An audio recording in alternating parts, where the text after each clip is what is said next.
ٹھیک ہے، یہ زیادہ پیچھے نہیں کریں گے، آگے کریں اس کو۔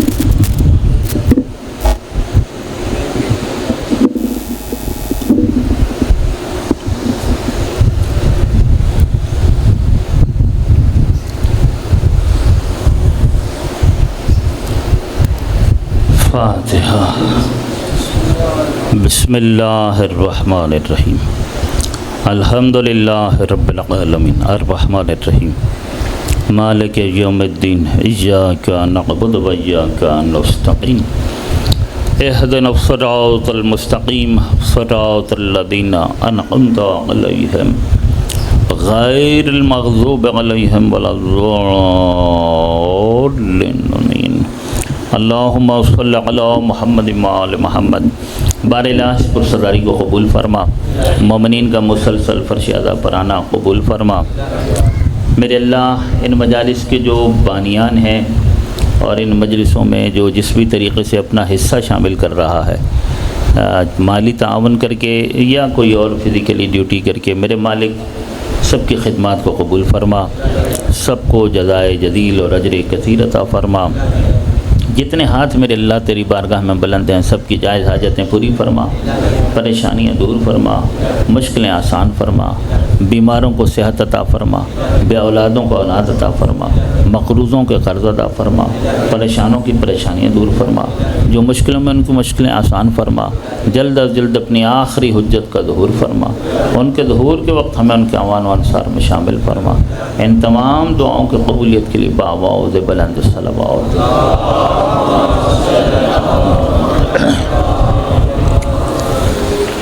لا حول ولا قوة الا باللہ العلی العظیم۔ اعوذ باللہ السمیع العلیم من الشیطان اللعین الرجیم۔ بسم اللہ الرحمن الرحیم۔ الحمد للہ الذی ہدانا لہذا وما كنا لنهتدي لولا ان هدانا الله لقد جاءت رسل ربنا بالحق والصلاة والسلام والتحية والإكرام على رسول الثقلين جد الحسن والحسین بالقاسم محمد۔ اللہم صلی اللہ وعلى آلہ الأطیبین الأطہرین الأشرفین الأفضلین ورحمۃ اللہ علی محبہم اجمعین، واللعنۃ الدائمۃ علی اعدائہم واعداء اللہ من یوم ظلمہم الی الآن ومن الآن الی قیام یوم الدین۔ اما بعد فقد قال اللہ تبارک و تعالی فی کتابہ المحکم وقولہ الاحسن۔ بسم اللہ الرحمن الرحیم۔ قد افلح المؤمنون الذین هم فی صلاتهم خاشعون والذین هم عن اللغو معرضون والذین هم للزکاة فاعلون والذین هم لفروجهم حافظون۔ صلوات۔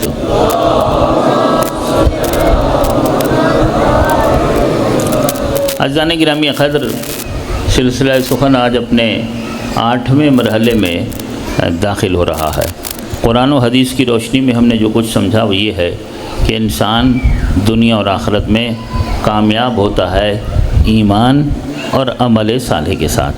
انسان کے پاس اگر ایمان ہو اور اس کا عمل نیک ہو اور اچھا ہو، اس کی نیت اگر نیک اور پاک اور اچھی ہو، اس کا نفس اگر پاکیزہ ہو، اس کا باطن اگر پاک ہو، اس کے دل اگر اس کا گناہوں کی علائشوں سے دھلا ہوا ہو، تو ایسا شخص جو ہے وہ دنیا میں بھی سعادت مند ہے اور کامیاب ہے، اور آخرت میں بھی کامیاب ہے۔ اور چونکہ ایمان اور عمل کو مضبوط اور مستحکم اور اچھا کرنے کے لیے، یعنی ایمانی اور عملی ترقی کرنے کے لیے، ایمانی اور عملی ترقی کا تمام تر جو دار و مدار ہے وہ جس چیز پر ہے اس کا نام ہے عقل۔ اس کا کیا نام ہے؟ عقل ہے۔ ایمان کی ترقی کا بھی تعلق عقل کے ساتھ ہے، اور عمل کی ترقی کا تعلق بھی عقل کے ساتھ ہے۔ انسان عقلی ترقی اگر کرے گا تو جتنی اس کی عقل مضبوط ہوتی چلی جائے گی، جتنا اس کی عقل میں اضافہ ہوتا چلا جائے گا، جتنی اس کی عقل صحت مند ہوتی چلی جائے گی، جتنی اس کی عقل توانا ہوتی چلی جائے گی، جتنی اس کی عقل سالم ہوتی چلی جائے گی، اتنا ہی اس کا ایمان بھی بڑھتا چلا جائے گا اور اس کا عمل بھی نیک ہوتا چلا جائے گا۔ صلوات پڑھیے محمد والے محمد پر۔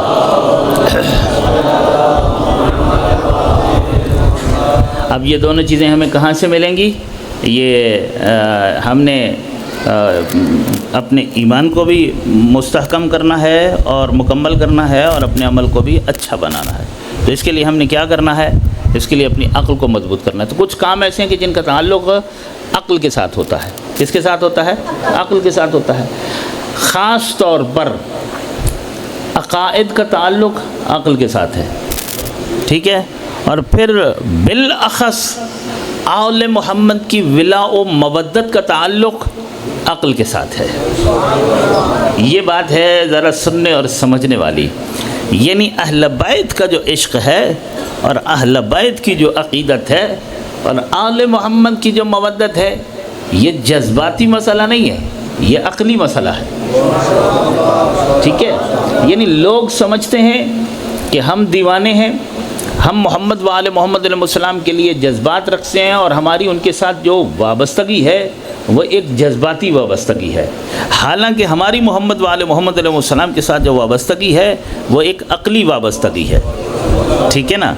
عقلی وابستگی ہے، اور ہمارے اندر ان کے لیے جو اچھے اور بہترین جذبات ہیں ان کو جنم ہماری عقل نے دیا ہے، ان کی خالق ہماری عقل ہے۔ دیکھیے جذبات دو قسم کے ہوتے ہیں، اگر جذبات کی خالق عقل ہو تو یہ جذبات قابل قدر ہوتے ہیں، یہ جذبات قابل تعریف ہوتے ہیں، یہ جذبات اچھے ہوتے ہیں۔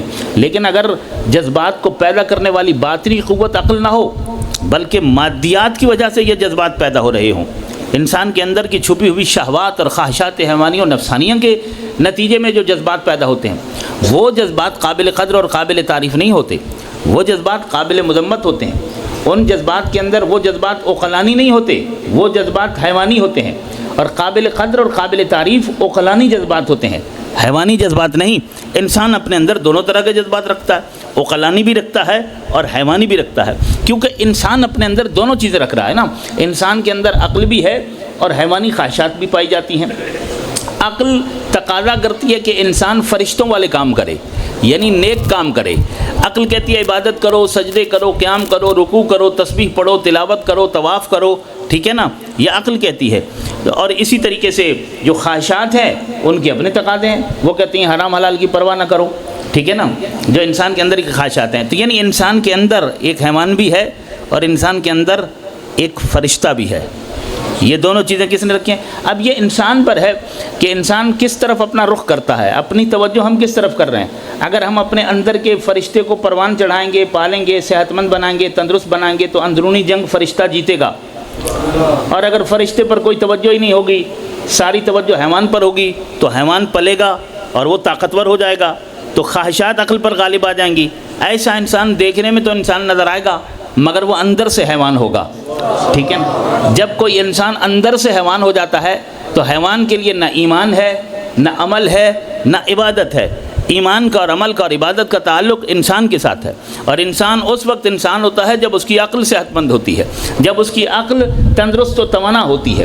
جب عقل ٹھیک ہوگی، جب عقل صحیح ہوگی، جب عقل توانا ہوگی تو عقیدہ بھی ٹھیک ہوگا۔ جب عقل صحت مند اور تندرست و توانا ہوگی تو عمل بھی اچھا ہوگا۔ تو اب ہم نے اپنے ایمان کو اور اپنے عمل کو اچھا بنانا ہے، تو اس کے لیے کیا کرنا ہوگا؟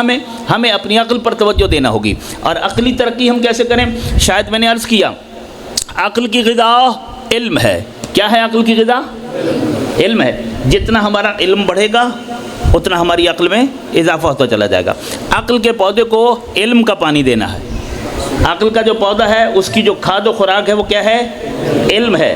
اگر اس کو تناور درخت بنانا ہے، اس پودے کو، عقل کے پودے کو، اگر اس کو ہرا بھرا شجر بنانا ہے، اور اگر اس کی شاخوں پر ہریالی کا حسن قائم رکھنا ہے، اگر اس کے اوپر شادابی قائم رکھنی ہے، اور اگر اس کی شادابی کو استمرار دینا ہے، یعنی ہمیشہ جاری و ساری رکھنا ہے، تو کیا کرنا پڑے گا؟ اس عقل کے پودے کو اور عقل کے شجر کو ہمیشہ پانی علم کا دینا ہے۔ ہاں علم کا پانی دینا ہے. تو ہمارا قرآن کا علم، حدیث کا علم، دین کا علم جیسے جیسے بڑھے گا ہماری عقل میں اضافہ ہوتا چلا جائے گا. ظاہر سی بات ہے جہالت بڑھتی ہے. عقل کی دشمن کیا چیز ہے میں نہیں کہہ رہا، مولا علی علیہ السلام فرماتے ہیں، مولا فرماتے ہیں کہ صلوات پڑھ لیجیے محمد وآل محمد پر. مولا فرماتے ہیں کہ عقل کی جو چیز دشمن ہے اس کا نام ہے جہالت. عقل کی کون سی چیز دشمن ہوتی ہے؟ جہالت. جتنا جہل بڑھے گا، جہالت میں جتنا اضافہ ہوتا چلا جائے گا، عقل اتنی ہی کمزور ہوتی چلی جائے گی. اور مولا امیر علیہ السلام کا ہی قول ہے. مولا فرماتے ہیں، مولا متقیان سرکار علی علیہ السلام فرما رہے ہیں، اللہم صلی علی محمد وآل محمد. مولا نے ایک چیز علم کے لیے بھی کہی ہے اور ایک چیز جہالت کے لیے بھی کہی ہے. مولا فرماتے ہیں کہ لا شرف کالعلم، علم جیسا کوئی شرف نہیں ہے. اور مولا فرماتے ہیں کہ علم نیکیوں کا، بھلائیوں کا، اچھائیوں کا، خیر کا سرچشمہ ہے. کیا ہے؟ بات پہنچ رہی ہے آپ صاحبان تک؟ آپ صاحبان اگر تھوڑا تھوڑا آگے آ جائیں تو جو لوگ بھی اگر آگے آنا چاہتے ہیں تو وہ آ سکتے ہیں، اور آپ کا مجھے قرب بھی حاصل ہو جائے گا. یہ جو جگہ خالی ہے، یہ تھوڑی خالی جگہ اچھی نہیں لگتی، ممبر کے قریب جو ہوتی ہے نا، تو بہت شکریہ. اور جتنا جگہ جہاں جہاں خالی ملے آگے آ جایا کریں. پیچھے پھر وہ بیٹھے ہیں جن کے لیے آگے جگہ نہ ہو، تو بہت شکریہ. صلوات پڑھیں محمد والے محمد پر.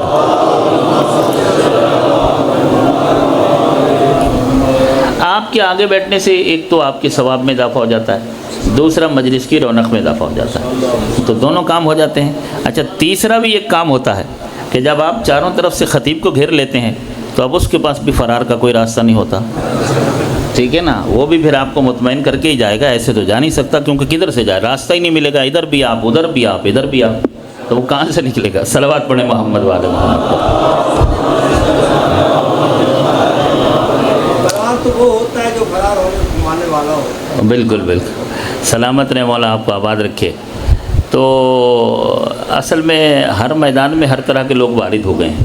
تو بات تو میں نے کہہ دی ہے، لیکن ہر موقع کے لیے کہی ہے نا، آئندہ کے لیے بھی کہی ہے تاکہ آپ محتاط رہیں. تو ایک صلوات پڑھیں محمد والے محمد پر.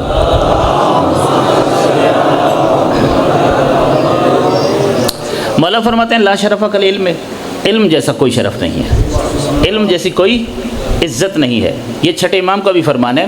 امام فرماتے ہیں کہ دنیا میں رہنا ہے نا تو عالم دین بن کر رہو. کونو عالمن، کونو عالمن، عالم دین ہو جاؤ، عالم دین بن کر زندگی گزارو. او متعلمن، اگر عالم دین نہیں ہو تو طالب علم بن کر زندگی گزارو. عالم دین نہیں ہو تو امام فرماتے ہیں کہ دوسری صورت یہ ہے کہ تم طالب علم بن کر زندگی گزارو.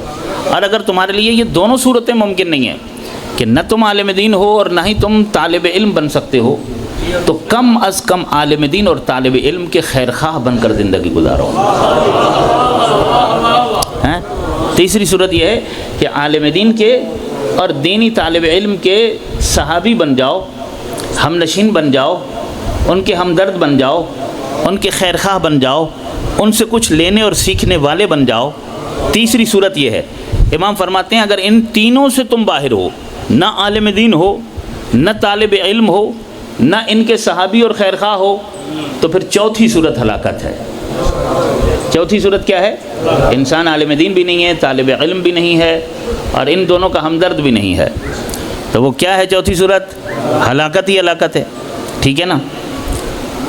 مولا امیر علیہ السلام فرماتے ہیں کہ نیکیوں کا اور بھلائیوں کا، خیر کا اور اچھائیوں کا جو سرچشمہ ہے وہ علم ہے.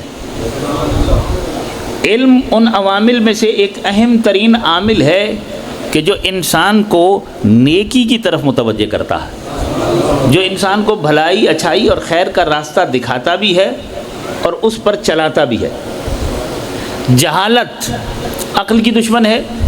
جس طرح مولا امیر علیہ السلام نے علم کے لیے فرمایا کہ علم تمام تر بھلائیوں اور خیر کا سرچشمہ ہے، بالکل اسی طرح مولا امیر علیہ السلام فرماتے ہیں کہ جہالت تمام تر برائیوں کی جڑ ہے، تمام تر خرابیوں کی، کوتاہیوں کی، غلطیوں کی، لغزشوں کی، خطاؤں کی، بے حیائیوں کی جو جڑ اور بنیاد ہے وہ جہالت ہے. تو اگر انسان اپنی فردی زندگی میں فلاح اور کامیابی چاہتا ہے تو اسے اپنے اندر علم پیدا کرنا ہوگا، اور معاشرتی زندگی میں اگر چاہتا ہے سماج کے اندر کہ پورا سماج جو ہے وہ بھلائی کے راستے پر چلا جائے، پورے معاشرے کی اگر بھلائی مطلوب ہے تو پورے معاشرے کے لیے علم کے دروازے کھولنا پڑیں گے، اور پورے معاشرے بلکہ یوں کرنا پڑے گا، یہ بھی ایک بڑا کام ہے۔ کچھ لوگوں کو نکلنا چاہیے کہ اگر ایسے علاقوں میں رہتے ہیں کہ جو مثلا دیہی علاقوں میں رہنے والے جو پڑھے لکھے نوجوان ہیں، ان کو چاہیے کہ وہ باقی افراد کو ایجوکیٹ کرنے کے لیے، ان تک تعلیم پہنچانے کے لیے علم کی بھی زکوٰۃ ہوتی ہے نا، ٹھیک ہے نا، عالم کو، صاحب علم کو اپنے علم کی زکوٰۃ دینی ہوتی ہے، مالدار کو مال کی زکوٰۃ دینی ہوتی ہے، اور صاحب علم کو اپنے علم کی زکوٰۃ دینی ہوتی ہے، کیونکہ دونوں دولتیں ہیں، علم بھی دولت ہے، مال بھی دولت ہے، دونوں نعمتیں ہیں اللہ کی، اور خدا کا شکر ادا کرنا چاہیے۔ مالدار کے پاس مال ہے، اس پر بھی شکر کیا جائے، صاحب علم کے پاس علم ہے، اس پر بھی شکر کرنا چاہیے، دونوں نعمتیں ہیں۔ مگر ان دونوں میں سے بہتر اور افضل کون سی ہے؟ تو پھر مولا علی علیہ السلام سے پوچھتے ہیں کہ مولا آپ بتائیے، یہ دو دولتیں ہیں، ایک ہے زر کی دولت، پیسے کی دولت، اور ایک ہے علم کی دولت، تو اس میں سے بہتر کون سی ہے؟ مولا فرماتے ہیں کہ دیکھو، علم کی دولت مال کی دولت سے بہت بہتر ہے، ٹھیک ہے، کیونکہ مال تمہاری ضرورتوں کو پورا کرتا ہے اور علم تمہیں عزت عطا کرتا ہے، ٹھیک ہے۔ پھر مولا فرماتے ہیں کہ مال اگر خرچ کرو گے تو کم ہو جائے گا، علم خرچ کرو گے تو اور بڑھ جائے گا۔ مولا فرماتے ہیں کہ مال کی تمہیں حفاظت کرنی پڑتی ہے اور علم تمہاری حفاظت کرتا ہے۔ حیدری مولا فرماتے ہیں، مولا علی علیہ السلام فرماتے ہیں کہ مال کے لیے زوال ہے، فنا ہے، جبکہ علم کے لیے بقا ہے، ٹھیک ہے نا، علم کے لیے کیا ہے؟ بقا ہے۔ تو مالدار کو مال کی زکوٰۃ دینی ہے تو اس سے بڑی دولت صاحب علم کے پاس ہے، اب چاہے مدرسے کا پڑھا ہوا ہے، حوزہ علمیہ کا پڑھا ہوا ہے، یا کالج اور یونیورسٹی کا پڑھا ہوا ہے، تو علم تو ہے نا اس کے پاس۔ جو کالج اور یونیورسٹی کا پڑھا ہوا ہے تو وہ بھی علم رکھتا ہے، اس نے بھی اپنے علم کی زکوٰۃ، یعنی انجینئر بھی عالم ہے، ڈاکٹر بھی عالم ہے، حوزہ علمیہ کا جو پڑھا ہوا ہے وہ بھی عالم ہے، جو پروفیسر ہے وہ بھی عالم ہے۔ تو جو پڑھا لکھا طبقہ ہے، جو صاحبان علم ہے، انہوں نے اپنے علم کی زکوٰۃ نکالنی ہے۔ علم کی زکوٰۃ کیا ہے؟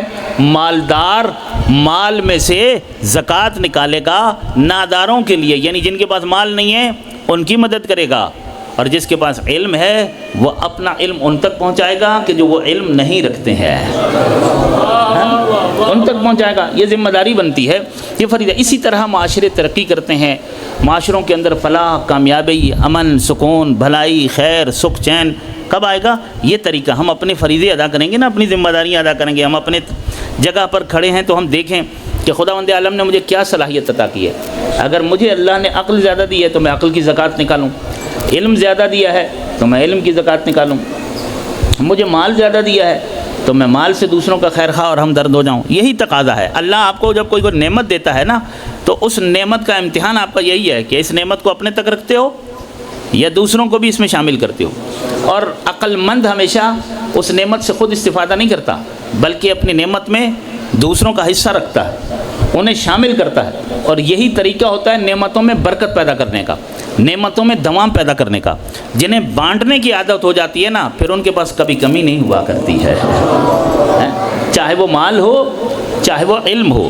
جب آپ خرچ کریں گے اور بانٹیں گے اور دوسروں کو دیں گے تو اس میں اضافہ ہی ہوتا چلا جائے گا، لیکن اگر آپ اسے دبا کے رکھیں گے تو وہ پہلے والا بھی ختم ہو جائے گا، اس سے برکت بھی چلی جائے گی۔ تو یہی ایک طریقہ، ایک صلوات پڑھیے محمد والے محمد۔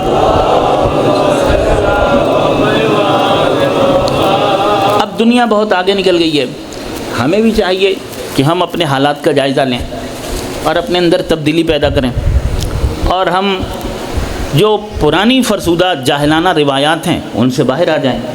اب دور بدل گیا ہے، پڑھا لکھا دور ہے، اس دور میں کوئی شخص بھی اپنی جہالت کا عذر پیش نہیں کر سکتا، یعنی اس کا قبر میں اس کے جاہل رہنے کا عذر اس دور میں قابل قبول نہیں ہے کہ کوئی قبر میں جا کر خدا کی بارگاہ میں کہے اگر میں جاہل تھا۔ وہ عذر والا زمانہ گزر گیا، اب علم والا زمانہ ہے۔ اب انسان نے خود نیت کرنی ہے اور اپنے آپ کو صاحب علم اور صاحب معرفت بنانا ہے۔ فرسودہ جاہلانہ روایات سے باہر آ جانا چاہیے، اپنی زندگی کو عالمانہ اور عارفانہ بنانا چاہیے، باشعور، بامعرفت، بابصیرت بنانا چاہیے۔ ہمارے اقدامات سیرت آل محمد کے مطابق ہونے چاہیے۔ ہمیں دین اہل بیت اطہار علیہ السلام سے لینا چاہیے۔ یہ دین ہے، یہ دین ہے، یہ تو نہیں ہے کہ کوئی مثالوں کی دکان ہے کہ جو اچھا مثالہ دیتا ہے اور کہتا ہے یہ زیادہ چٹپٹا ہے، اس میں زیادہ اچھا ذائقہ ہے، آپ کھڑے ہو جائیں لائن لگا کے کہ میں نے تو یہیں سے خریدنا ہے۔ وہ مثالیں ہوتے ہیں جو مختلف دکانوں سے خریدے جاتے ہیں۔ دین اس طرح دکانوں سے نہیں لیا جاتا۔ دین کو دیندار لوگوں سے لیا جاتا ہے۔ کس سے لیا جاتا ہے؟ دیندار لوگوں سے لیا جاتا ہے۔ دیکھیں ہماری بڑی ذمہ داری بن جاتی ہے۔ اسلام یہ کہتا ہے کہ جس کے پیچھے نماز پڑھنی ہے نا، اس کو عادل ہونا چاہیے۔ کیا ہونا چاہیے؟ صاحب علم تو وہ ہو، لیکن صاحب علم ہونے کے علاوہ اس کو عادل بھی ہونا چاہیے۔ عادل کسے کہتے ہیں؟ جو واجبات کو ادا کرتا ہو اور حرام کاموں سے پرہیز کرتا ہو۔ ٹھیک ہے؟ اگر وہ خود عادل ہوگا تو اپنے پیچھے والوں کو بھی عادل بنائے گا۔ وہ معاشرے کے اندر سے ظلم ختم کرنا چاہے گا۔ عادل کی ضد ظلم ہوتی ہے نا، وہ چاہے گا کہ افراد معاشرہ جو ہیں وہ بھی عادل ہو جائیں۔ تو یہ ایک فقہی شرط ہے پیش نماز کے لیے۔ بالکل اسی طرح یہ بھی شرط ہے کہ اگر کسی کو محراب میں کھڑا کرتے ہو تو وہ بھی عادل ہونا چاہیے، کسی کو ممبر پہ بٹھاتے ہو تو وہ بھی عادل ہونا چاہیے۔ کیا ہونا چاہیے؟ جو ممبر پر آ رہا ہے وہ بھی دین کا پابند ہو، شریعت کو اور دین کو سمجھتا بھی ہو، اور دین اور شریعت کے احکام کی پابندی بھی کرتا ہو۔ اگر میں خود دیندار ہو جاؤں گا تو آپ کو بھی دیندار بناؤں گا۔ اگر میں خود ہی دیندار نہیں ہوں تو میں دین کا صحیح پیغام آپ تک کیسے پہنچاؤں گا؟ نہیں پہنچاؤں گا نا۔ اس لیے ضروری ہے کہ یہ ہماری ذمہ داری بنتی ہے کہ ہم لوگ الحمدللہ پاکستان کے اندر بہترین مجالس پڑھنے والے افراد موجود ہیں، ہمیں اچھے لوگوں سے استفادہ کرنا چاہیے تاکہ اچھائی فروغ پائے۔ آگے معاشرے میں زیادہ سے زیادہ جو چیز جانی ہے وہ اچھائی کو جانا چاہیے۔ دیکھیے، اگر ہم علی کے ماننے والے ہیں تو علی امیر المومنین ہیں اور امام المتقین ہیں۔ اس کا کیا مطلب ہے؟ کہ ایمان بھی علی کے بغیر مکمل نہیں ہوتا اور تقوی بھی علی کے بغیر مکمل نہیں ہوتا۔ علی امام المتقین میرے مولا کو کہا گیا، تو تقوی کیا ہے؟ بظاہر کوئی نماز پڑھ رہا ہے، روزہ رکھ رہا ہے، حج کر رہا ہے، نیک اعمال کر رہا ہے، تلاوت طواف اس کے پاس ہے، تو وہ کہا جائے گا کہ یہ متقی ہے۔ آپ کہیں گے نا کہ یہ متقی ہے، لیکن اللہ کی نظر میں وہ متقی نہیں ہے، اس لیے کہ خدا نے کہا ہے علی امیر المومنین و امام المتقین۔ جتنی مرضی نمازیں پڑھتا رہے، اگر علی اس کا امام نہیں ہے تو وہ متقی ہو ہی نہیں سکتا ہے۔ حیدری، اللہ اس کو متقی قبول کرنے کے لیے تیار ہی نہیں ہے۔ متقی علی امیر المومنین۔ امیر المومنین کا مطلب یہ ہے کہ کوئی مومن صرف اس صورت میں ہو سکتا ہے کہ علی اس کا امیر ہو جائے۔ امام المتقین کا مطلب یہ ہے کہ متقی صرف اس صورت میں ہو سکتا ہے کہ علی کو اپنا امام مانے۔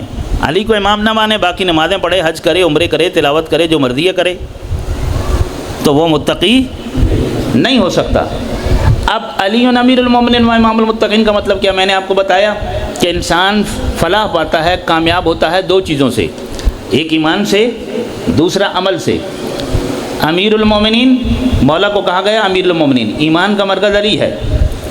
پھر کہا امام المتقین، یعنی عمل اور تقوی کا مرکز بھی علی ہے۔ تو اب مجھے بتائیے کہ وہ علی والا کیسا علی والا ہوگا؟ کہ جس کے ایمان میں کمزوری ہو یا جس کے کردار میں کمزوری ہو؟ حیدری۔ پھر جب علی کو امیر مانا ہے اور علی کو امام مانا ہے تو پھر علی کی سیرت پر چلنا ہے، پھر علی کے پیچھے چلنا ہے۔ اور جب میرے مولا نے کہہ دیا کہ جہالت تمام برائیوں کی جڑ ہے، تو اگر ہم علی والے ہیں تو ہم نے مولا علی کے ہر قول پر عمل کرنا، جہالت کو ختم کرنا، ٹھیک ہے نا؟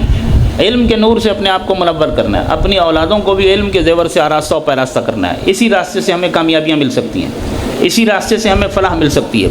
قرآن مجید نے کامیابی کا جو اعلان کیا ہے، جہاں جہاں بھی کیا ہے، وہ جناب امیر المومنین کے پیروکاروں کے لیے کیا ہے، مولا علی علیہ السلام کے پیروکاروں کے لیے کیا ہے۔ مثلا دوسرے رخ سے اگر آپ سورہ مبارکہ عصر کو دیکھیں تو سورہ عصر کیا کہتی ہے؟ بسم اللہ الرحمن الرحیم، والعصر ان الانسان لفی خسر۔ عصر کی قسم ہے کہ تمام انسان خسارے میں ہیں اور گھاٹے میں ہے۔ والعصر ان الانسان لفی خسر الا الذین آمنوا، سوائے ان لوگوں کے کہ جو صاحبان ایمان ہے، ٹھیک ہے، جو صاحبان ایمان ہیں وہ خسارے میں نہیں ہیں۔ وعملوا الصالحات، جو صاحبان ایمان ہیں اور جن کے پاس عمل صالح ہے۔ وتواصوا بالحق، اور جن کے پاس حق ہے۔ وتواصوا بالصبر، اور جن کے پاس صبر ہے۔ جو اہل حق ہیں اور اہل صبر ہیں اور برابر ایک دوسرے کو حق اور صبر کی تلقین بھی کرتے ہیں اور ایک دوسرے کی مدد کرتے ہیں حق پر قائم رہنے میں اور صبر پر قائم رہنے میں، تو چار چیزیں کامیابی کا معیار ہوئی: ایمان، عمل صالح، حق اور صبر۔ جس کے پاس یہ چار چیزیں ہیں وہ کامیاب ہے، وہ دنیا میں بھی کامیاب ہے، وہ آخرت میں بھی کامیاب ہے۔ جس کے پاس ایمان ہو، عمل صالح ہو۔ الا الذین آمنوا، جو صاحبان ایمان ہے، اس کے لیے تو وہی کہ خدا اور رسول نے کہہ دیا کہ علی امیر المومنین۔ وعملوا الصالحات، پھر اس کے لیے خدا اور رسول نے ٹائٹل دیا اور کہا علی امام المتقین، ٹھیک ہے۔ وتواصوا بالحق، تو پھر پاک پیغمبر نے آب وحی سے دھلی ہوئی زبان سے کہا الحق مع علی وعلی مع الحق۔ حیدری، ٹھیک ہے۔ پھر وتواصوا بالصبر، پھر بات آ جاتی ہے صبر کی، تو پھر خاندان نبوت کے صبر کو قرآن نے اس طرح بیان کیا، کہا وَلَنَبْلُوَنَّكُمْ بِشَيْءٍ مِّنَ الْخَوْفِ وَالْجُوعِ وَنَقْصٍ مِّنَ الْأَمْوَالِ وَالْأَنفُسِ وَالثَّمَرَاتِ وَبَشِّرِ الصَّابِرِينَ الَّذِينَ إِذَا أَصَابَتْهُمْ مُصِيبَةٌ قَالُوا إِنَّا لِلَّهِ وَإِنَّا إِلَيْهِ رَاجِعُونَ۔ تو یعنی کہ صبر کا مرکز بھی یہ گھر ہے، حق کا مرکز بھی یہ گھر ہے، عمل صالح اور تقوی کا مرکز بھی یہی گھر ہے، ایمان کا مرکز بھی یہی گھر ہے۔ یعنی کیا مطلب ہوا؟ مطلب یہ ہوا کہ تمام لوگ خسارے میں ہیں سوائے ان کے کہ جو آل محمد کے پیروکار ہیں۔ حیدری، تکبیر، اللہ اکبر، رسالت یا رسول اللہ،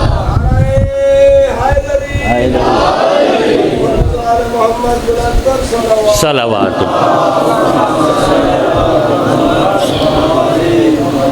جب بات حق کی ہے تو حق کے معاملے میں تو اتنا واضح پیغمبر کا یہ ارشاد، ایک تو یہ حدیث جو میں نے آپ کی خدمت میں پیش کی کہ الحق مع علی وعلی مع الحق، کہ حق علی کے ساتھ ہے اور علی حق کے ساتھ ہے۔ اس سے آگے پیغمبر کی ایک دعا بھی ہے جسے علامہ ابن حجر مکی نے لکھا، فخر الدین رازی نے لکھا، عبید اللہ مرتصری نے لکھا، شیخ سلیمان قندوزی نے لکھا اور بڑے بڑے علماء نے لکھا۔ عامہ اور خاصہ کے ہر دونوں بڑے مسالک کے اور مکاتب کے جو بڑے بڑے علماء ہیں انہوں نے اپنی کتابوں میں پیغمبر اعظم رسول اعظم کی اس دعا کو نقل کیا ہے۔ رسول اعظم نے کیا دعا مانگی؟ پاک پیغمبر کی دعا ہے کہ اللہم، یہ رسول اعظم کی دعا ہے، اللہم ادر الحق حیث ما دار علی، پروردگارا حق کو ادھر پھیر دے جدھر حیدر کرار پھر جائے۔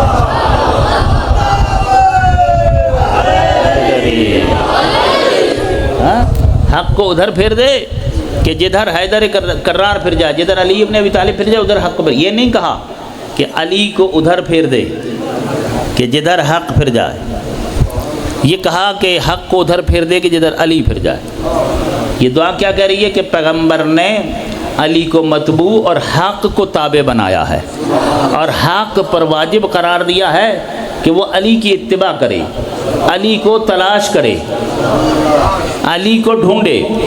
پیغمبر کی اس دعا نے کہ اللہم ادر الحق حیث ما دار علی، پیغمبر اعظم کی اس دعا نے علی کو حق کا کعبہ قرار دیا ہے،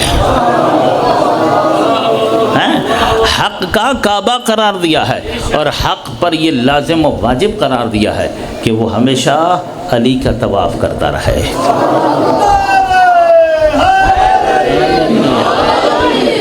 تو اب کس چیز کو ڈھونڈنا ہے؟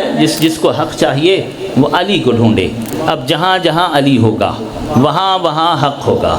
علی کعبے میں ہے تو حق کعبے میں ہے، علی اشیر میں ہے تو حق اشیر میں ہے، علی بستر پہ ہے تو حق بستر پہ ہے، علی سفر میں ہے تو حق سفر میں ہے، علی حضر میں ہے تو حق حضر میں ہے، علی میدان میں ہے تو حق میدان میں ہے، علی ممبر پہ ہے تو حق ممبر پہ ہے۔ جہاں جہاں علی ہوگا وہاں وہاں حق ہوگا، اب باطل کو پہچاننا کتنا آسان ہو گیا ہے۔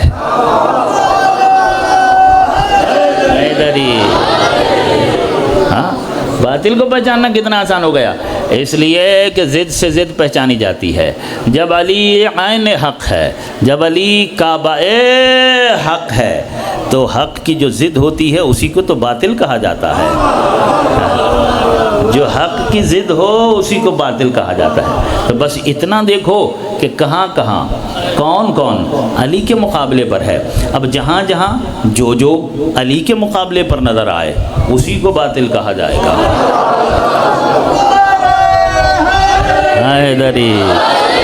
ہاں، جہاں جہاں جو علی کے مقابلے پر نظر آئے اسی کو باطل کہا جائے گا۔ اب مقابلے پر آنے والا چاہے جس بھی شکل میں آئے، جس بھی حیت میں آئے، جس بھی کیفیت میں آئے، جس بھی صورت میں آئے، جس بھی انداز میں آئے، اب یہ علی کے مقابلے پر آنے والا چاہے مسجد کے ممبر پر بیٹھ کر آئے یا کسی میدان میں اونٹ پر بیٹھ کر آئے۔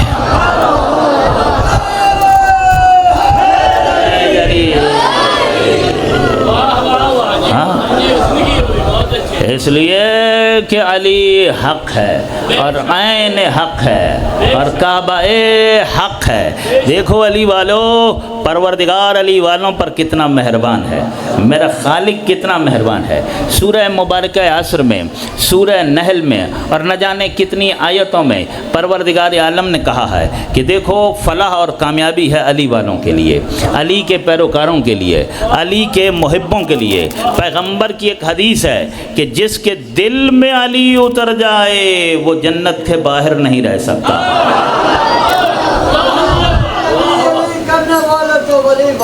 واہ واہ۔ ایک مقام پر رسول اللہ کی حدیث ہے کہ محبت علی سبب دخول الجنہ، کہ علی کی محبت سب سے بڑا وہ سبب ہے کہ جو بندے کو جنت میں داخل کرے گا۔ ٹھیک ہے نا، بندے کے انسان کے جنت میں جانے کا سب سے بڑا ذریعہ، سب سے بڑا سہارا وہ میرے مولا کی محبت ہے۔ اور ایک اور مقام پر حدیث ہے، اور یہ بڑی صحیح السند حدیث ہے، علماء و مجتہدین سب اس حدیث کو مانتے ہیں۔ حوضہ علمیہ نجف اشرف میں جہاں درس خارج دیا جاتا ہے مسجد ہندی، وہاں یہ حدیث لکھی ہوئی ہے۔ کیا وہ حدیث ہے پیغمبر کی کہ اگر دنیا میں علی سے بغض رکھنے والے نہ ہوتے تو خدا جہنم کو پیدا ہی نہ کرتا۔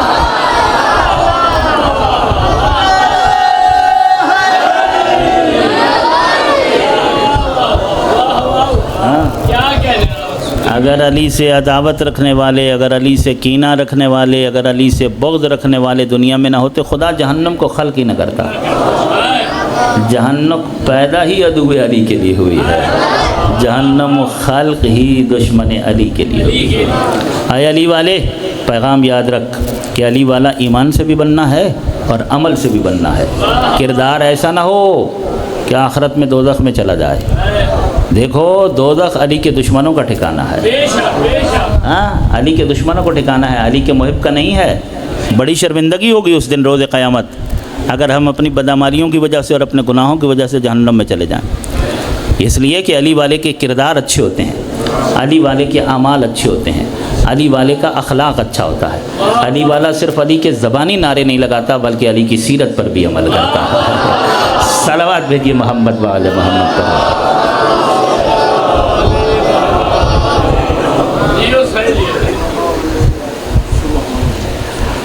عزاداران مظلوم کربلا، آج منزل مصائب پر کچھ ذکر ہوگا شہزادہ علی اکبر کا، حسین کے کڑیل جوان لال کا۔ عزادارو، دنیا میں نانا اور نواسا کا رشتہ بھی بڑا عجیب رشتہ ہے۔ دادے کو پوتا بڑا پیارا ہوتا ہے، نانا کو نواسا بڑا پیارا ہوتا ہے، نواسوں کو نانا سے پیار ہوتا ہے، پوتوں کو دادا سے پیار ہوتا ہے۔ مگر یہ رشتے ہیں پیار اور محبت والے رشتے، مگر کائنات میں نہ رسول اعظم جیسا نانا ہوا ہے نہ حسین جیسا نواسا ہوا ہے۔ اللہ کے رسول حسین مولا سے شدید ترین محبت فرمایا کرتے تھے، اور یہ محبت یک طرفہ نہیں تھی کہ نانا کو نواسے تھی اور نواسے کو نانا سے نہیں تھی۔ جس طرح رسول اللہ کو حسین مولا سے بہت محبت تھی، تو مولا حسین کو بھی اپنے نانا سے شدید ترین محبت تھی۔ یہی وجہ ہے کہ جب اللہ کے رسول نے وصال فرمایا، پردہ فرمایا، وہ اس دنیا سے ظاہراً چلے گئے، تو حسین ہر وقت نانا کے فراق میں اور نانا کی جدائی میں محزون اور مغموم رہا کرتے تھے۔ نانا کی قبر پر چلے جاتے تھے اور نانا کی قبر کو سینے سے لگاتے تھے، اپنی باہوں کو کھول دیتے، پھیلا دیتے۔ جس طرح نانا زندہ تھے تو حسین جا کر نانا کے سینے پر لیٹ جایا کرتے تھے، بالکل اسی طرح نانا کے دنیا سے جانے کے بعد نانا کی قبر پر چلے جاتے تھے اور نانا کی قبر کو اپنے سینے کا تعویذ بنا لیا کرتے تھے۔ دونوں ہاتھوں سے قبر مبارک کو جو ہے قبر مبارک کا حصار کر کے پھر رونے لگتے، اتنا روتے کہ قبر رسول حسین مولا کی آنکھوں کے آنسوؤں سے تر ہو جایا کرتی تھی۔ پھر ایک بات کہتے تھے، اپنے چہرہ انور کو، رخ انور کو آسمان کی طرف بلند کرتے اور ایک بات کہتے میرے اللہ، میرے نانا دنیا سے چلے گئے، مجھ سے میرے نانا کی جدائی برداشت نہیں ہوتی ہے، میرے اللہ مجھ سے میرے نانا کا فراق برداشت نہیں ہوتا ہے۔ یہ دعا رسول اللہ کی قبر پر ہاتھ رکھ کر مولا حسین نے 25 برس تک مانگی، اور 25 برس کے بعد خالق نے حسین کو علی اکبر عطا کیا ہے۔ 25 سال تک یہ دعا مانگتے رہے کہ مجھ سے میرے نانا کی جدائی برداشت نہیں ہوتی ہے۔ اللہ نے 25 سال کے بعد حسین کو ایک ایسا بیٹا عطا کیا کہ جو سیرت میں، صورت میں، رفتار میں، گفتار میں پیغمبر اعظم کی شبیہ تھا، آواز میں، انداز میں رسول اللہ کی شبیہ تھا۔ حسین اپنے اس بیٹے کو دیکھ کر اپنے نانا کی پیاس بجھا لیا کرتے۔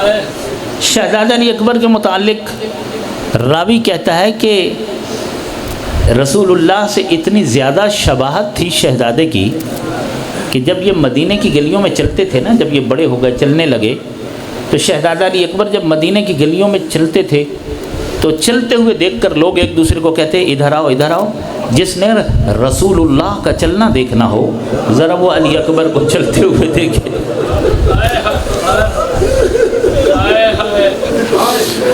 اور جب شہزادہ علی اکبر مدینے کی گلیوں میں گفتگو کرتے تو لوگ ایک دوسرے کو آواز دیتے اور کہتے ادھر آؤ، جس نے رسول اللہ کا لہجہ سننا ہو، آؤ ذرا علی اکبر کی گفتگو سنو۔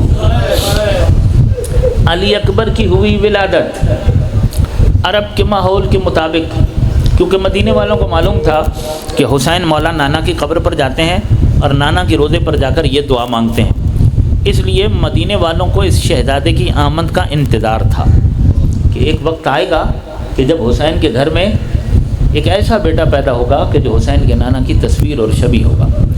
لہذا اب اتنے زیادہ عرصہ دعا مانگنے کے بعد ایک بچہ پیدا ہوا ہے جس کا اتنے لمبے عرصے سے انتظار کیا جا رہا ہے، تو مدینے والے آئے اور مبارکبادیں دینے کے لیے آئے مولا حسین کے گھر میں۔ جو بھی مبارکباد دینے کے لیے آتا رہا، حسین مولا نے ہر مبارک دینے والے کو اپنی شان شاہی کے مطابق نوازا، کسی کو خالی نہیں جانے دیا۔ حسین ہے نا، کریم ابن کریم ہے۔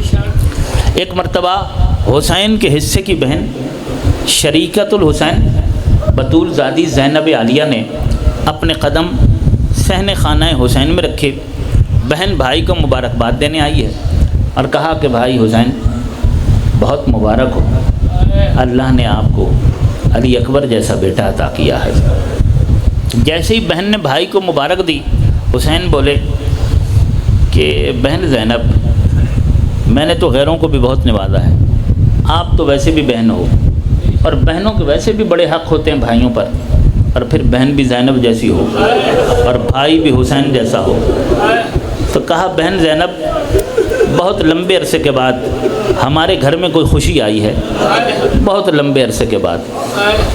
بہن زینب بتاؤ، علی اکبر کی مبارکبادی میں کیا لوگی؟ میں کیا دوں تمہیں؟ جو چاہو حسین دینے کے لیے تیار ہے۔ بطول زادی کہتی ہیں کہ بھائی حسین، آپ کی رگوں میں بابا علی کا خون ہے اور میری رگوں میں بھی بابا علی کا خون ہے۔ آپ نے اماں زہرا کا دودھ پیا ہے، میں نے بھی اسی ماں کا دودھ پیا ہے۔ آپ اچھی طرح جانتے ہیں دنیا کی کسی چیز سے مجھے کوئی رغبت نہیں ہے، مجھے نہیں چاہیے دنیا کی کوئی چیز۔ ہاں حسین، اگر دے سکتے ہو تو پھر مجھے وہ چیز دو جو تمہیں سب سے زیادہ پیاری ہے۔ اجرکم اللہ جزاکم ربکم۔ حسین سمجھ گئے کہ بہن اکبر مانگ رہی ہے، بہن زینب علی اکبر کو مانگ رہی ہے۔ بات اس لحاظ سے بڑی مشکل تھی، حسین مولا کے لیے علی اکبر زینب کو دے دینا مشکل نہیں ہے، کیونکہ حسین کریم ابن کریم ہے، لیکن علی اکبر صرف حسین کا بیٹا تو نہیں ہے نا، علی اکبر ام لیلہ کا بھی بیٹا ہے، اور پھر حسین کے تو اور بھی بیٹے ہیں، ام لیلہ کا صرف یہی ایک بیٹا ہے، ام لیلہ کا اس کے علاوہ اور کوئی بیٹا نہیں ہے، ام لیلہ کا صرف ایک بیٹا علی اکبر، اور وہ بھی بڑی منتوں مرادوں کے بعد پیدا ہوا ہے۔ اس لیے حسین مولا نے کہا کہ بہن زینب آؤ، ام لیلہ کے پاس چلتے ہیں، میں تمہاری بات ام لیلہ کے سامنے رکھتا ہوں، اب اکبر کی ماں فیصلہ کرے گی۔ بہن کا ہاتھ تھاما، حسین زینب کو لے کر اس جگہ آئے جہاں جناب ام لیلہ اپنے نومولود شہزادے کو گود میں لے کر بیٹھی ہوئی تھیں، اور اب حسین ام لیلہ کے سامنے ایسے کھڑے ہو گئے جیسے کوئی سائل کھڑا ہوتا ہے، اور فاطمہ کے لال نے ایک بات کہی ہے، کہا علی اکبر کی ماں، اب تک جتنے لوگ مبارکباد دیتے رہے ہیں نا، ان سب کو میں نے راضی کیا ہے، بہن زینب کو تو راضی کر، بہن زینب کو تو راضی کر، اس کو میں نے تمہارے حوالے کیا۔ جناب ام لیلہ سمجھ گئیں کہ بطول زادی علی اکبر کو مانگ رہی ہیں۔ جناب ام لیلہ کی وفا پر میں قربان، بڑا بلند مقام ہے اس بی بی کا، اکلوتا بیٹا ہے، اتنی مرادوں کے بعد پیدا ہوا ہے، کتنے ارمان ہوں گے۔ جب دیکھا نا کہ بطول زادی علی اکبر مانگ رہی ہے، دیر نہیں لگائی، فوراً علی اکبر کو اٹھایا، زہرا زادی کے ہاتھوں پہ رکھ دیا اور کہا آقا زادی اتنی سی بات ہے، لیجئے علی اکبر آپ کا ہوا، علی اکبر آپ کا ہے، مجھے پہلے بھی اس گھر کی کنیزی پر ناز اور فخر تھا، اور میرے لیے یہی کافی ہے کہ میں حسین جیسے بادشاہ کی کنیز ہوں۔ علی اکبر زینب کے پاس آ گیا۔ اس دن سے لے کر 10 محرم 61 ہجری تک علی اکبر کو پالا زینب نے، پروان چڑھایا زینب نے۔ علی اکبر زینب کی کمائی ہے، پالنے والی کون ہے؟ زینب عالیہ۔ جب آ گئی نا 10 محرم، عاشور کا دن آیا، طبل جنگ بجا، اصحاب و انصار نے ہاشمیوں کو جانے نہیں دیا، جب وہ ہو چکے شہید، اب باری آئی ہاشمیوں کی، تو ہاشمیوں میں سب سے پہلا شہید کون سا ہے؟ اگرچہ مقتل میں روایات میں اختلاف ہے، بہرحال بعض روایات کہتی ہیں کہ شہزادہ علی اکبر سب سے پہلے آئے۔ شہزادہ علی اکبر حسین مولا کے سامنے آئے اور کہا کہ بابا مجھے اجازت دیجیے، تو حسین مولا نے علی اکبر کو سر سے لے کر پاؤں تک اور پاؤں سے لے کر سر تک دیکھا، نگاہ امامت سے دیکھا، حسین کی نگاہوں میں نانا کی تصویر دوڑ گئی۔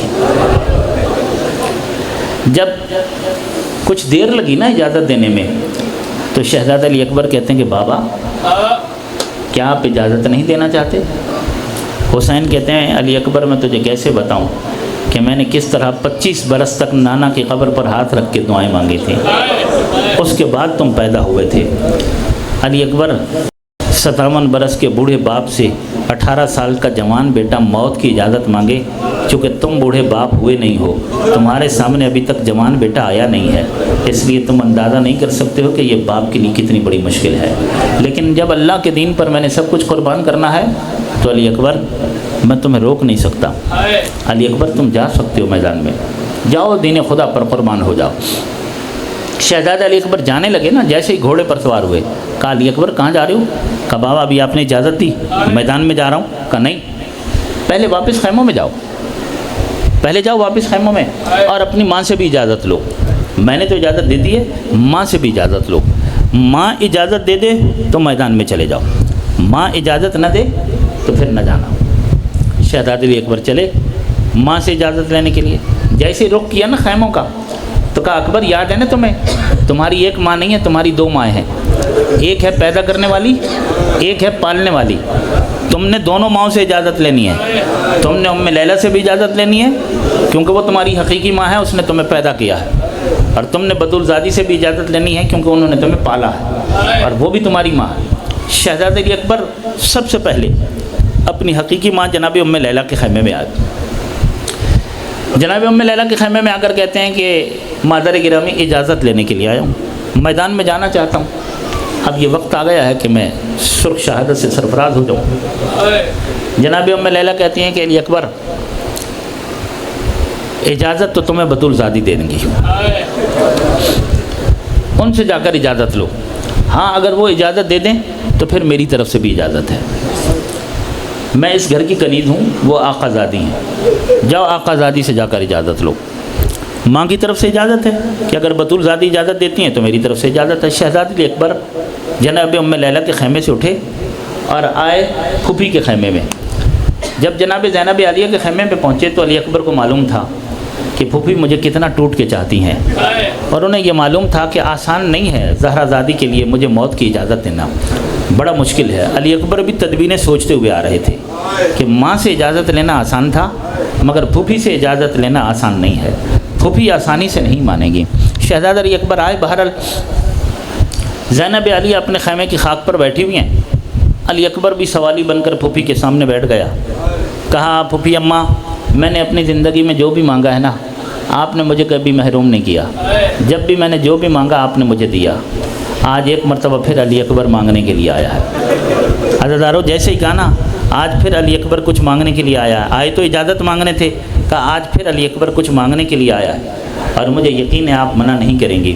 تو اس وقت علی کی بیٹی نے کہا ہاں علی اکبر مانگ سکتے ہو مگر اتنا ذہن میں رکھنا یہ مدینہ نہیں ہے، یہ کربلا ہے، یہ مدینہ نہیں ہے یہ کربلا ہے، اور تمہاری پھوپھی اب اجڑ کے بیٹھی ہوئی ہے، اب میرے حالات کو دیکھ کر سوال کرنا، اب میرے حالات کو ایسا سوال نہ کرنا جسے زینب پورا نہ کر سکے۔ کہا نہیں پھوپھی اماں بات صرف اتنی سی ہے کہ بابا سے اجازت مانگی، بابا نے دے دی ہے، مگر انہوں نے اپنی اجازت کو آپ سے اجازت سے مشروط کیا ہے، اب آپ بھی اجازت دے دیں تاکہ جاؤں اللہ کے دین پر فاطمہ کے لال پہ قربان ہو جاؤں۔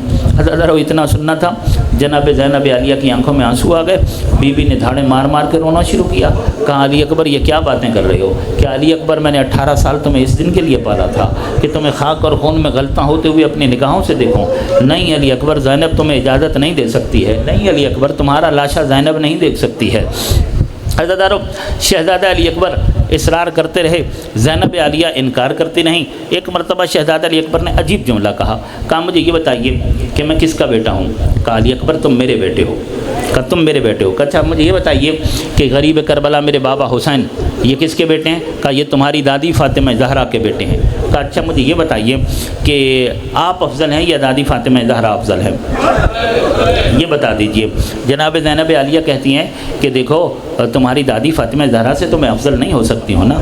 تو کہا پھر اتنی سی بات ہے کہ اگر روز قیامت میری دادی فاطمہ زہرا نے آپ سے اگر یہ پوچھ لیا کہ زینب کیا تجھے اپنا بیٹا میرے بیٹے سے زیادہ پیارا تھا، تو نے اپنے بیٹے کو میرے بیٹے پر قربان نہیں کیا ہے، تو آپ کیا جواب دیں گی؟ یہ سوال اور یہ بات اور یہ جواب ایسا تھا۔ اس کے بعد جناب زینب عالیہ کہتی ہیں علی اکبر اب تو نے کچھ نہیں چھوڑا، اگر یہ بات ہے تو ایک بار نہیں میں 1000 بار تمہیں فاطمہ کے لال پہ قربان کرتی۔ اجازت مل گئی اجازت۔ شہزادہ علی اکبر اجازت لینے کے بعد بابا کے پاس آئے، کہا بابا اب دونوں ماؤں سے اجازت لے کر آ گئے ہوں۔ کہا نہیں ایک مرتبہ میرے ساتھ آؤ، خیموں میں تمام بطولزادیوں سے رخصت بھی ہونا ہے اور میں خود تمہاری سواری بھی تیار کروں گا اور تمہیں بھی تیار کروں گا۔ شہزادہ علی اکبر کو پوشاک بنائی، اپنے جوان بیٹے کے بدن پر ضعیف باپ نے آلات حرب و ضرب کو سجایا، جنگی ہتھیار علی اکبر کے ہاتھ میں دیے، رسول اللہ والا امامہ اپنے علی اکبر کے سر پہ رکھا، علی اکبر کو نانا کی تصویر بنا کر، علی اکبر کو نانا کی شبیہ بنا کر گھوڑے پہ سوار کیا اور کہا جاؤ علی اکبر اللہ کے حوالے۔ مصائب اپنی آخری منزل میں داخل ہو رہا ہے عزادارو، جاؤ علی اکبر اللہ کے حوالے۔ شہزادہ علی اکبر خیمے سے چلیں، میں ساری منزلوں کو چھوڑ رہا ہوں۔ شہزادہ علی اکبر خیمے سے چل پڑے، گھوڑا چلا، گھوڑے کے پیچھے پیچھے غریب کربلا بھی چل پڑا، غریب کربلا بھی چل پڑا۔ عزادارو آہستہ آہستہ گھوڑے کی رفتار تیز ہوئی، غریب کربلا کے قدموں کی رفتار بھی تیز ہوئی۔ ایک مرحلے پر جا کر گھوڑے نے دوڑنا شروع کر دیا، فاطمہ کے لال نے سر کا امامہ اتارا، اسے کمر کا پٹکا بنایا، گھوڑے کے پیچھے حسین نے بھی دوڑنا شروع کر دیا۔ عزادارو گھوڑے کے پیچھے پیچھے بابا کے قدموں کی آہٹ کو محسوس کیا جب شہزادہ علی اکبر نے، تو ایک مرتبہ گھوڑے کو روکا، گھوڑے کو روک کر پیچھے مڑ کر دیکھا، کیا نظر آیا؟ ارے بابا پیچھے پیچھے آ رہے ہیں۔ ایک مرتبہ شہزادہ علی اکبر کہتے ہیں بابا کیا آپ نے مجھے اجازت نہیں دی ہے کہ آپ گھوڑے کے پیچھے پیچھے آ رہے ہیں؟ حسین کہتے ہیں علی اکبر اگر تو ہوتا بوڑھا باپ، تیرا ہوتا کوئی جوان بیٹا، پھر میں تجھ سے پوچھتا کہ ضعیف باپ کے لیے جوان بیٹے کو اس طرح موت کے میدان میں بھیجنا آسان ہوتا ہے یا مشکل ہوتا ہے؟ کہا بابا اب دل سے اجازت دے دیجئے نا۔ ہاں علی اکبر میں نے تمہیں دل سے اجازت دے دی۔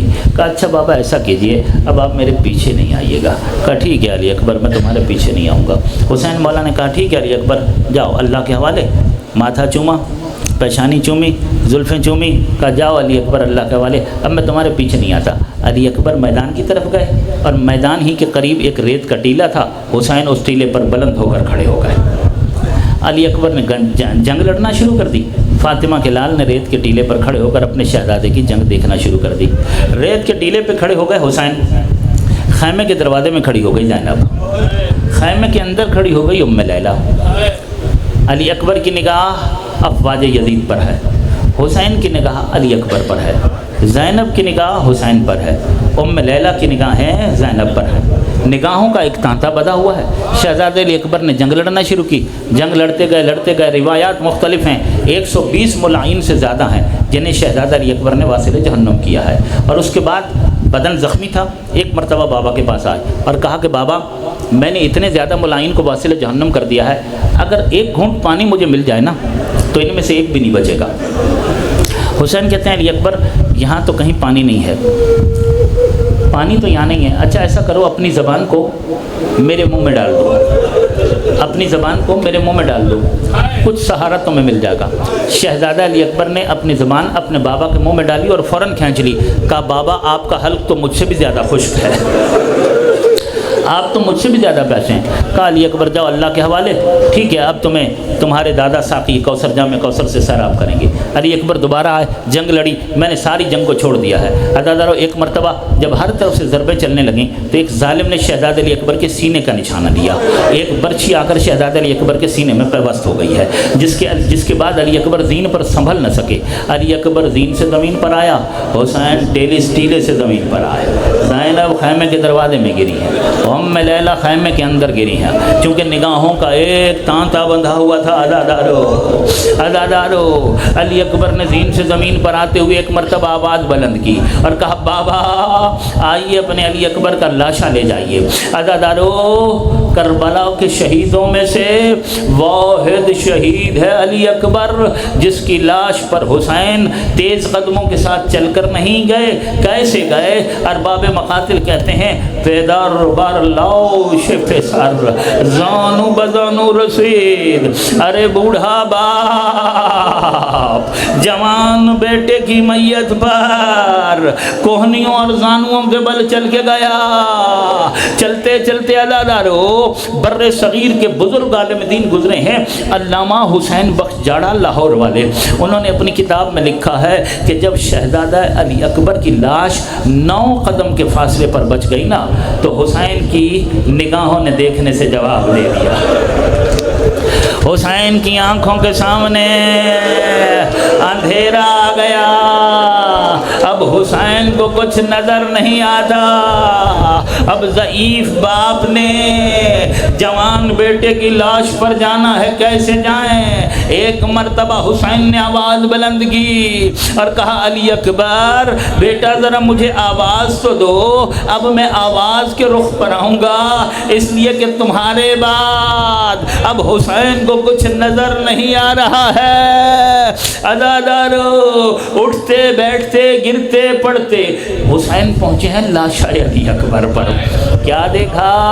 جوان کا لاشا تھا۔ جانتے ہو نا جب ہر کا بیٹا دین سے زمین پر آیا تھا تو ہر سے پہلے حسین پہنچ گئے تھے۔ جب ہر نے اپنے بیٹے کی لاش اٹھانا چاہی تھی تو حسین نے پیچھے کر دیا تھا اور کہا تھا نا کہ باپ جوان بیٹے کی لاش نہیں اٹھایا کرتا ہے۔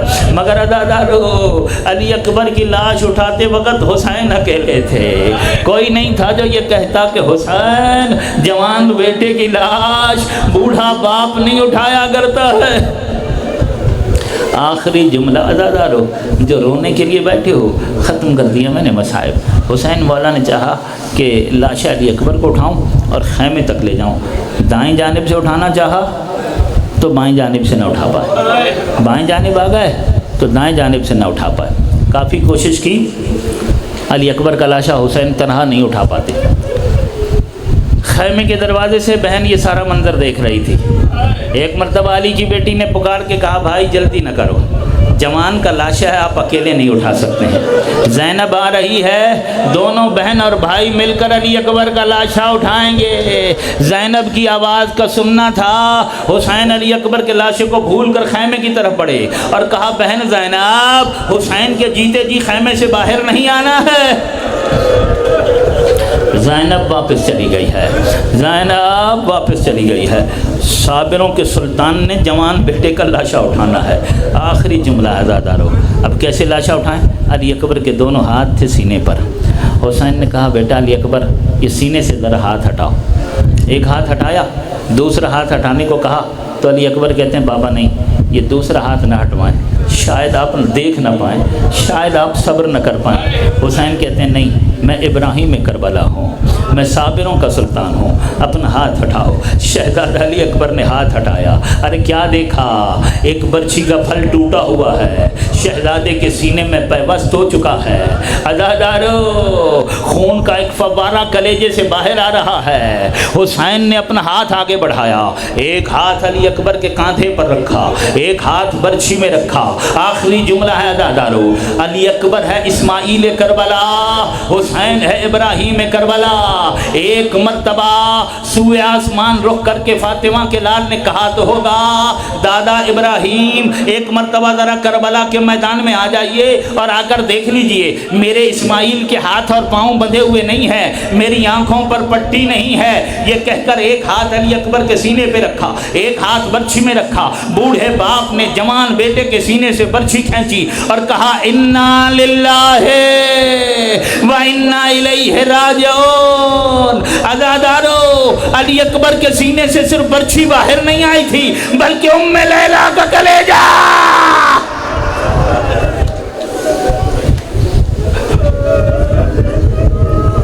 اللہ لعنت اللہ علی القوم الظالمین وسیعلم الذین ظلموا ایام انقلب۔